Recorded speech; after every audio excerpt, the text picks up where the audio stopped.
and how to do better with the sizing. So as soon as I finished creating my front of the dress pattern pieces, I adjusted the neckline and I was ready to move to the back side. And so for this, I decided to mirror the plunging V neckline, but maybe go even a lot lower with a nice, really beautiful low V back.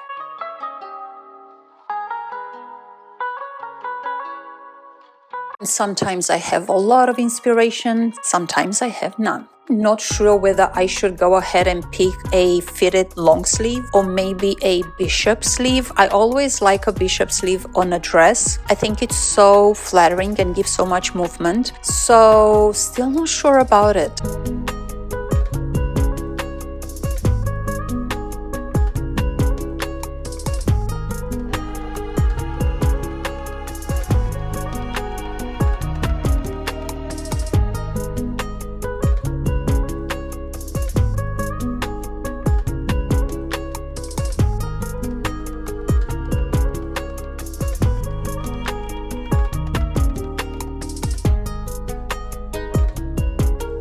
Now obviously I'm getting closer towards the end result. I have my pattern pieces for my bodice. I already have my sleeves. So far everything is just pinned together. I haven't sat at the sewing machine yet. Firstly, I decided before I go and sit at the sewing machine and sew it all together, I'm going to cut everything. This is so much easier for me when I organize my brain this way. I have everything I need cut and then I pin and then I go over to my sewing machine and I start attaching pieces together. My brain works that way and I generally try to find the easiest way that works for me. Some other people could have different ways, but this works best for me. Firstly, I drape, I cut every single pattern piece I need, then I go and sit at the sewing machine. And one big advice I have for you that I have learned myself in a very, very hard way. Please stick with the bobbin that your machine is designed to go for. Any changes, even between the metal and plastic, will create an imbalance in stitches. Pick the right profile and pick the right bobbin for the right sewing machine. Is going to give you a better result with your stitches. So now I go ahead and attach everything together. I firstly start with my sleeves. I also going to do my shoulder gatherings on my sleeves. Then I attach the front pieces together. Then the whole bodice together. I attach the sleeves and the bodice, the top part of my dress is done.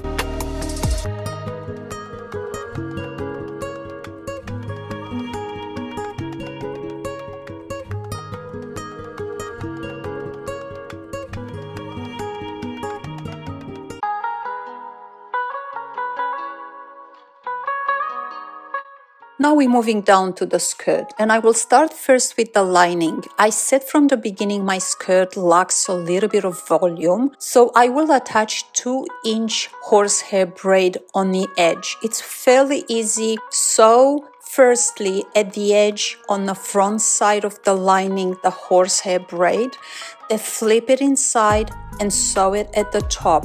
Make sure you pull together the fabric so it's not bulky and it's nice and smooth.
As soon as I finished attaching the horsehair braid on the lining, I wasn't actually too happy because it still didn't seem to have a lot of movement and volume. And so therefore, because I had some spare 1-inch horsehair braid, I decided to add it on the shell of the dress, on the skirt. So far I can say I am extremely happy with the result. It's a beautiful stretchy lace. It's very classic and elegant. Obviously something is missing, and that's going to be the waistband. I do not generally like a raw seam on the waist, and I also don't like the fact that I do not have a scallop edge or some eyelash kind of finish on a neckline, so I'm going to have to come up with something. I do have a trim, and I showed that to you in the beginning. It's a bridal trim, and it's going to create such a beautiful finish around the neck. I totally removed the illusion part of it. I didn't like it, so I just raised a little bit the neckline. It's still a very beautiful and classic neckline. As you can see here, I added a lot of horsehair braid. In my opinion, it adds so much to this dress. Adds structure and volume by enhancing the silhouette as well, helps with a smooth curve hem, reduces wrinkles and creasing, and obviously creates a beautiful movement. That's why I'm such a big fan. And not only that, but also prevents the hem from dragging and distorting when you have an actual long train or a long formal dress, and provides such a beautiful, clean and professional finish in my opinion. It's so versatile as well, and it can be used for so many fabric like velvet and satin and lace and organza, and you name it.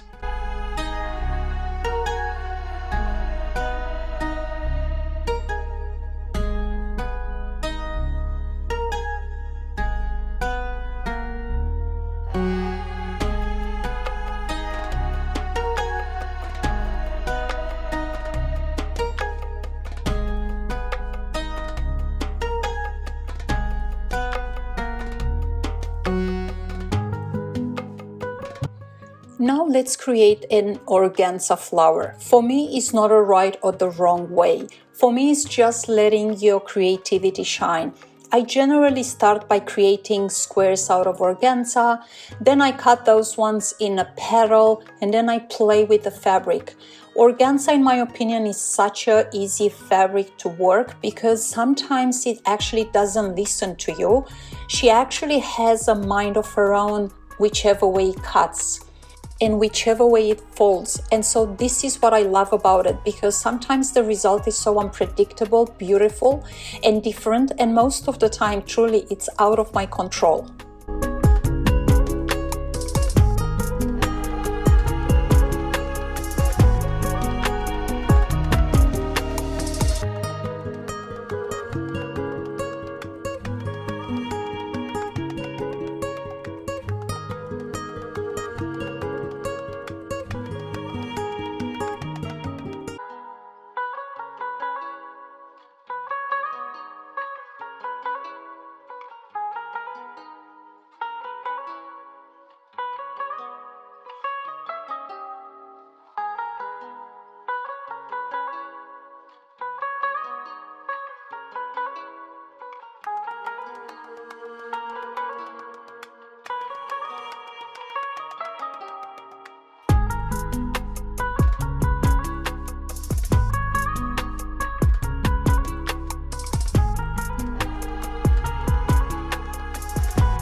And there you have it, a beautiful finished dress with horsehair braid hem.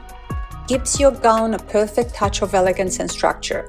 I hope this tutorial helped you feel confident in trying this technique and this way of using into your next sewing project. If you enjoyed this video and found it helpful, please don't forget to give it a thumbs up and subscribe for more sewing tips and tutorials. Have any questions or tips of your own? Drop them in a comment below. I would love to hear from you. And if you try this technique, share your creation. I cannot wait to see your stunning designs. See you in the next video.